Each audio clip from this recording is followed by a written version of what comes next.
Hello everyone. तर चला आज तुमच्यासोबत ही ट्रेंडिंग स्लीव्ज कशी स्टिच करायची तुम्हाला सांगून टाकते. खूप सोपी आणि सिंपल पद्धतीमध्ये आहे. डबल फोल्ड कापड घेतलेला आहे आणि सिंपल आपली साधी स्लीव्ज जशी रेग्युलर आपण स्टिच करतो तशी स्टिच करून घेतलेली आहे. डबल फोल्ड कापड घेऊन इथे मी 12 ते 12.5 इंच उंची घेतलेली आहे. त्याची आपण 14 इंच किंवा 15 इंच जसं आपल्याला हाईट हवी आहे त्याची तशी घेऊ शकतो.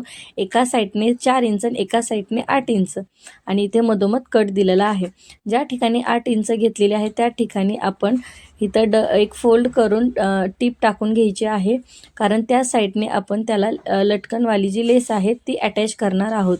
तर लटकनच्या लेसचं असं आहे की तुम्ही ती बाहेरच्या साईडने देखील अटॅच करू शकता, आतमधल्या साईडने देखील अटॅच करू शकता तुमच्या चॉईसनुसार.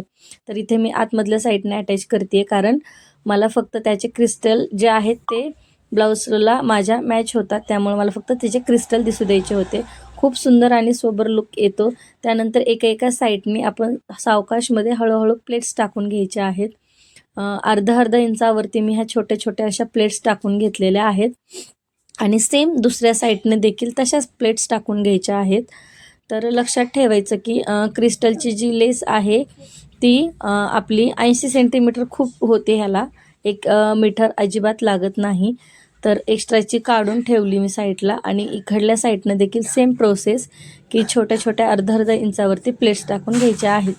त्यानंतर आपली जी नॉर्मल स्लीव्ज आहे जी आपण स्टिच केलेली आहे तिच्या मधोमध अशी आपण त्याला हे करून घ्यायचे, मार्क करून घ्यायचा. त्यानंतर साईडने 3.5 किंवा 3 इंचावरती जेवढा आपल्याला फ्रिल हवे, जेवढा आपल्याला घेर हवा आहे त्यानुसार आणि सेम सोप्या पद्धतीत आहे. खूप सवासी अशी ज्या साईडने आहे त्याच साईडने व्यवस्थित अशी अटॅच करायची. जो आतमधला कापड शिल्लक राहतो त्याच्या दोन्ही साईडने 2-2 अजून एक्स्ट्राच्या प्लेट्स पडतात.